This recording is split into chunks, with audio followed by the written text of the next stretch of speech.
Kebijakan PPKM kembali diperpanjang mulai 11 Oktober hingga 1 November 2021, di mana pemerintah juga kembali menerapkan sejumlah aturan untuk membatasi mobilitas masyarakat.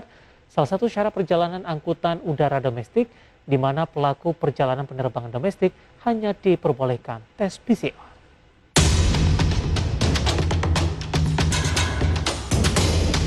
Kebijakan pemberlakuan pembatasan kegiatan masyarakat atau PPKM kembali diperpanjang mulai 19 Oktober hingga 1 November 2021. Pemerintah juga kembali menerapkan sejumlah aturan untuk membatasi mobilitas masyarakat. Salah satunya adalah syarat perjalanan angkutan udara domestik, di mana pemerintah tidak lagi mengizinkan penggunaan tes rapid antigen sebagai syarat penerbangan. Dengan demikian, pelaku perjalanan penerbangan domestik hanya diperbolehkan tes PCR. Adapun syarat perjalanan terbaru bagi pengguna angkutan udara atau pesawat mewajibkan tes PCR dengan jangka waktu H-2 dan menunjukkan syarat kartu vaksin minimal dosis pertama. Aturan tersebut tercantum dalam Instruksi Menteri Dalam Negeri Nomor 53 Tahun 2021 tentang pemberlakuan pembatasan kegiatan masyarakat level 3, level 2, dan level 1 coronavirus 2019 di wilayah Jawa Bali. Sementara itu, antigen H-1 dapat digunakan untuk moda transportasi mobil pribadi, sepeda motor, bis, kereta api, dan kapal laut. Di sisi lain, adanya aturan hanya PCR test yang menjadi syarat untuk penerbangan domestik dikhawatirkan akan berpengaruh pada tingkat okupansi. Padahal dalam aturan sebelumnya di mana tes antigen diperbolehkan sebagai syarat bagi pelaku penerbangan untuk wilayah Jawa Bali cukup mendorong pertumbuhan di sektor pariwisata. Lantas, apakah persyaratan wajib tes PCR ini akan kembali menekan jumlah penumpang pesawat dan okupansi? Simak ulasan selengkapnya sesaat lagi. Jakarta, Tim Liputan IDX Channel. Ya, pemirsa, di segmen ini kita akan membahas topik dampak wajib tes PCR pesawat terhadap okupansi hotel, pemirsa. Dan kita akan berbincang bersama dengan Bapak Maulana Yusran yang merupakan Sekjen dari PHRI. Kita akan langsung sapa saja. Pak Maulana, selamat pagi menjelang siang. Apa kabar, Pak? Selamat siang, apa kabar, Mas? Kabar baik, Pak Maulana. Terima kasih sudah meluangkan waktu di IDX Channel. Pak Maulana, dalam beberapa waktu terakhir pemerintah sudah melakukan beberapa pelonggaran kebijakan, Pak, dari segala aspek seiring dengan melandainya kasus COVID-19, dan kita tentu harapkan kondisi ini akan terus berlanjut ke depannya. Sudah ada terdampak belum, Pak, terhadap okupansi hotel dan restoran sampai sejauh ini? Pelonggaran yang sudah dilakukan oleh pemerintah dalam beberapa waktu terakhir. Ya, tentu dampak daripada pelonggaran tersebut sudah mulai dirasakan ya. Kalau kita melihat dari pergerakan dari perjalanan domestik itu ke beberapa daerah sudah mulai terjadi peningkatan dan menumbuhkan kembali dari sisi okupansi, di mana sejak Juli itu kita terjadi penurunan sampai dengan Agustus September itu karena adanya PPKM level ya, dimulai dari PPKM darurat. Nah, kemudian sejak September itu sudah mulai terlihat ada pelonggaran seiring dengan berbagai daerah sudah ada mulai penurunan PPKM dari level 4 menjadi level 3 dan 2. Nah, ini terus dirasakan dengan adanya perbaikan atau review dari masalah PPKM level ini, sudah banyak juga yang masuk ke level 2 dan turun dari level 3 ke level 2 dan 1. Nah, ini tentu menumbuhkan kembali, menggiatkan kembali okupansi yang tadinya kita sempat turun ya di bulan Juli itu, sekarang mungkin sudah bisa rata-rata mulai kenaikan lagi sejak Juli itu sekitar 5-10% rata-ratanya. Baik, dalam hal ini pemerintah melakukan beberapa pelonggaran kebijakan, Pak Maulana, tapi di sisi lain pemerintah tidak mau kecolongan. Dalam hal ini adalah pemerintah tidak ingin lagi kasus COVID-19 di Indonesia kembali mengalami peningkatan yang cukup signifikan seperti beberapa waktu lalu. Nah, di antara beberapa pelonggaran tersebut, ternyata pemerintah memperketat aturan untuk mengantisipasi hal-hal yang tidak diinginkan. Salah satunya adalah penggunaan transportasi udara wajib PCR. Bagaimana Anda melihat? Apakah langkah ini sudah tepat untuk dilakukan? Ya, sebenarnya kalau bagi kami ya itu kan keluar dari Inmendagri 53 2021 ya, yang melarang pelaku perjalanan itu menggunakan tes antigen, walaupun posisinya di level 2 dan level 1. Jadi hanya boleh menggunakan PCR test. Nah ini memang agak membingungkan sedikit bagi kami karena adanya perbedaan pendapat dalam Inmendagri tersebut. Namun kita sudah mulai menerima surat edaran dari Satgas Covid SC21 tahun 2021 bahwa untuk level 2, level 1 itu masih diperbolehkan untuk tes antigen untuk perjalanan udara dengan masa waktu 1 kali 24 jam. Okay. Dan tes PCR tes PCR atau tes antigen untuk level 2, level 1 ya. Nah, jadi sebenarnya kalau dikatakan itu dilarang sepenuhnya seperti yang disampaikan di Inmendagri tersebut, itu tentu akan menjadi dampak terhadap sektor pariwisata kembali, karena masalah tes PCR ini kan juga masih bisa dikatakan masih lumayan mahal ya untuk mendapatkan tes PCR tersebut dan memiliki pelayanan yang banyak. Jadi bukan hanya pelayanan 1 kali 24 jam, tapi juga ada pelayanan 10 jam dan 6 jam. Hal ini sebenarnya menjadi dilema bagi para traveler. Seharusnya tes PCR itu sudah masuk ke dalam di bawah 6 jam saja semuanya dengan flat harga yang saat ini ditetapkan pemerintah sebesar 425 atau 520 di luar Jawa dan Bali. Demikian, Mas. Baik, bagaimana koordinasi PHRI dengan pemerintah sampai sejauh ini, Pak? Komunikasi kita dengan pemerintah ya ini, kita sudah kita mendapatkan info ya dari penerapan dari Inmendagri tersebut. Kita juga mendapat info dari Kementerian Perhubungan bahwa mereka juga masih menunggu informasi dari surat edaran Satgas Covid, dan di mana hari ini kita sudah menerima surat edaran Satgas Covid tersebut bahwa yang diberlakukan itu tetap di level 2, level 1 itu boleh tes antigen. Jadi tidak serta-merta tidak boleh seperti yang disampaikan di Inmendagri 53 tersebut, Mas.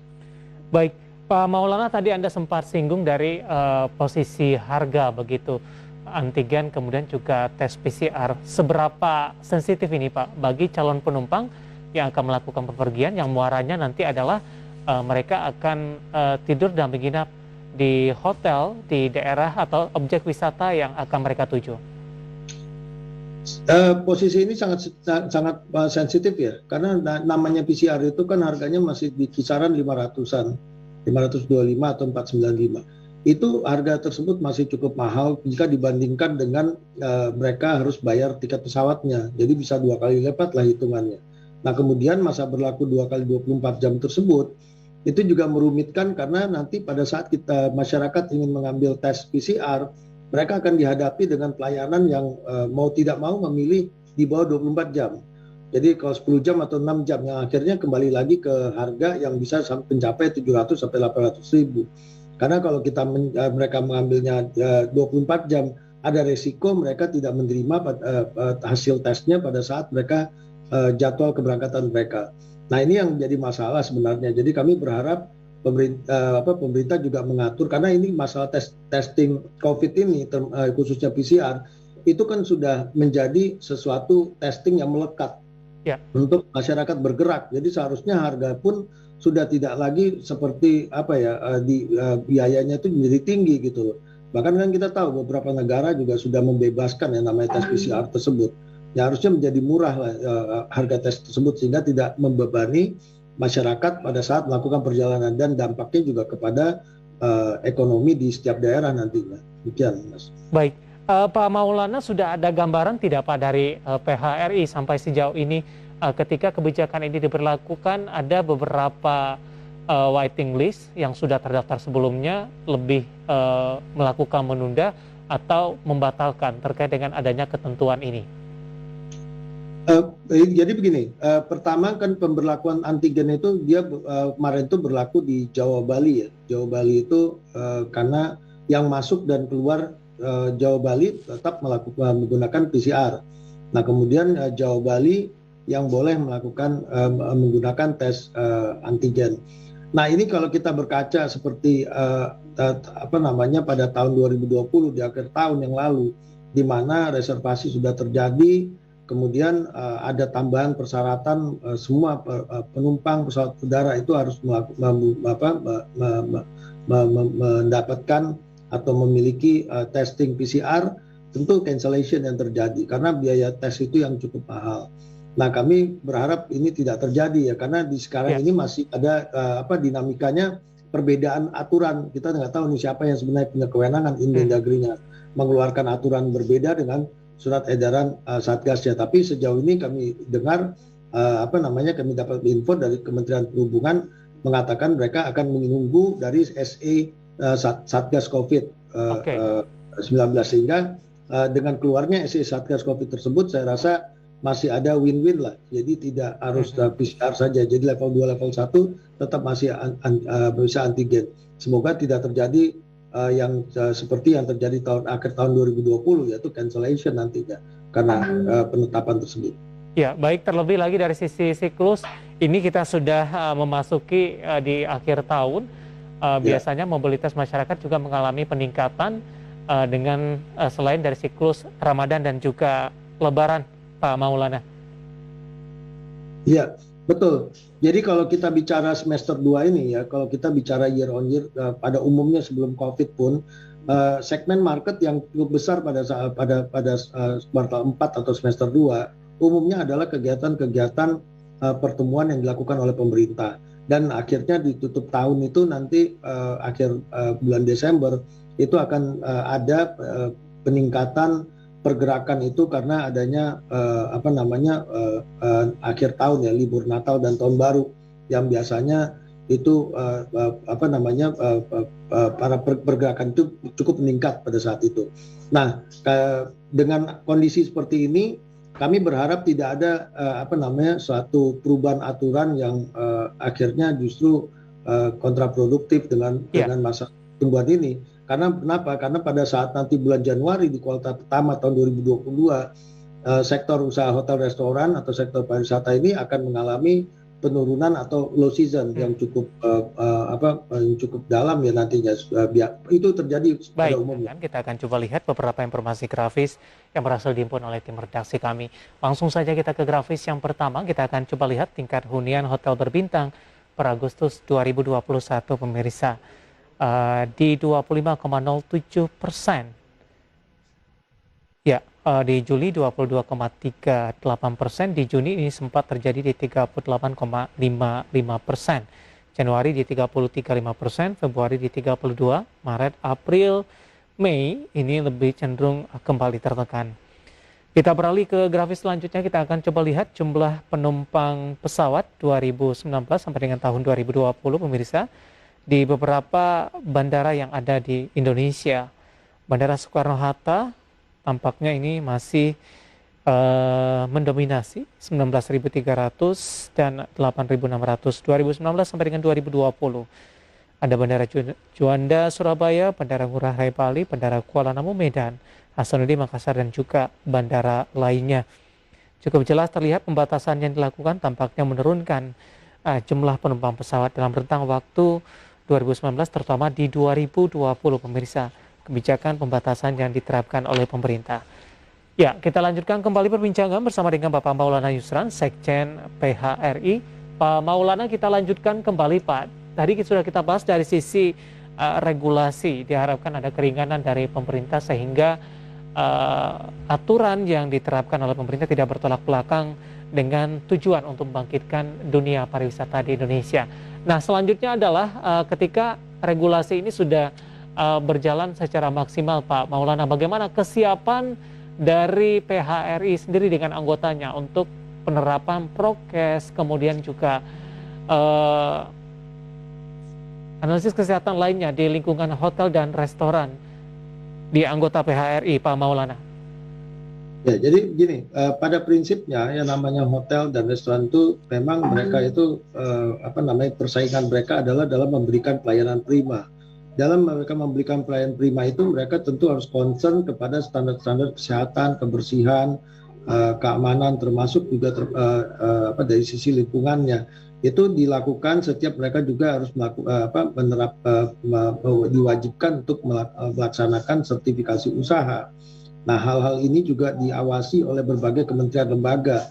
Seperti di sini ada dari lingkungan hidup, Kementerian Kesehatan, belum lagi nanti ada Kementerian Ketenagakerjaan dan seterusnya, masih banyak lagi yang mereka harus dalam menjalankan operasional, mereka diawasi dari sisi perizinan.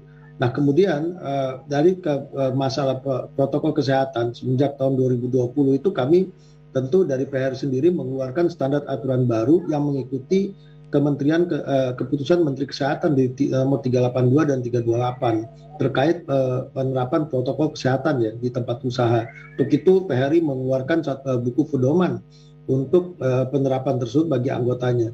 Nah, tentu bagi sektor usaha hotel dan restoran ini sangat-sangat sensitif hasil-hasil review yang juga diberikan oleh konsumen melalui digitalisasi ya.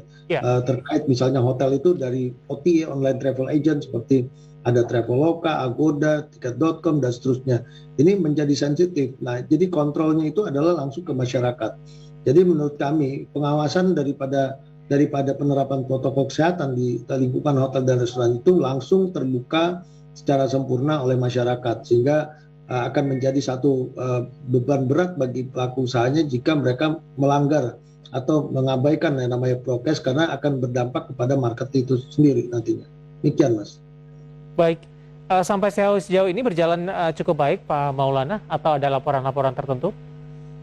Ya, insya Allah sih berjalan cukup baik ya, walaupun di sisi lain juga tidak bisa dipungkiri banyak juga yang masih bandel atau melanggar dari ketetapan yang prokes yang ada. Nah, untuk itu kita tetap terus melakukan evaluasi dan kalau yang bagi anggota PHRI tentu kami lakukan pembinaan dengan memberikan peringatan-peringatan khusus terkait masalah pelanggaran tersebut. Tidak ada denda dalam hal ini, Pak? Hanya sekedar peringatan saja, Pak Maulana?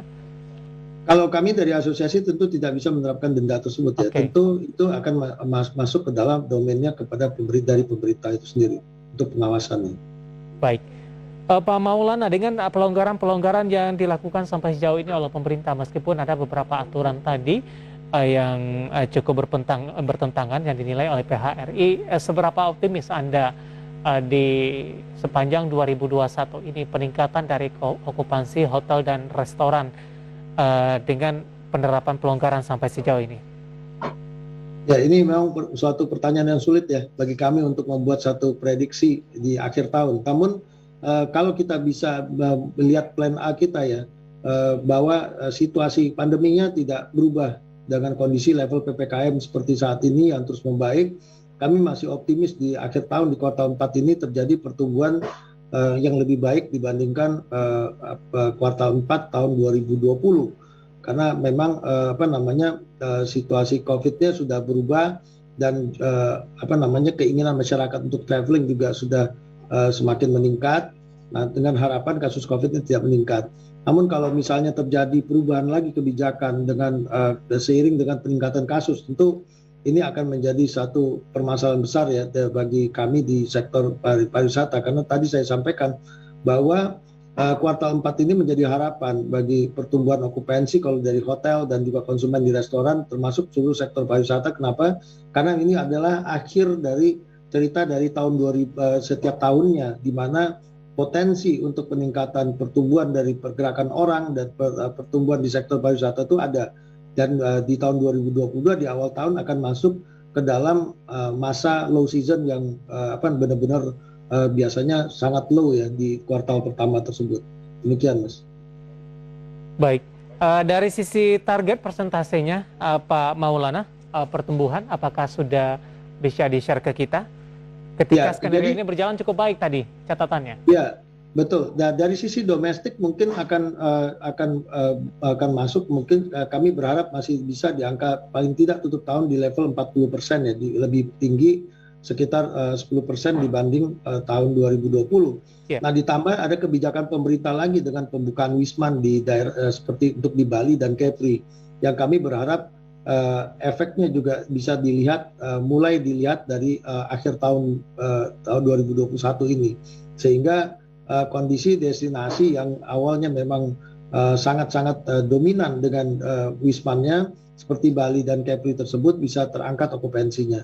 Karena sekarang ini kan posisi Bali itu termasuk di level okupansi yang paling terendah seluruh Indonesia, di mana sebelumnya Bali masih menempati 10 besar ya untuk level okupansi sendiri.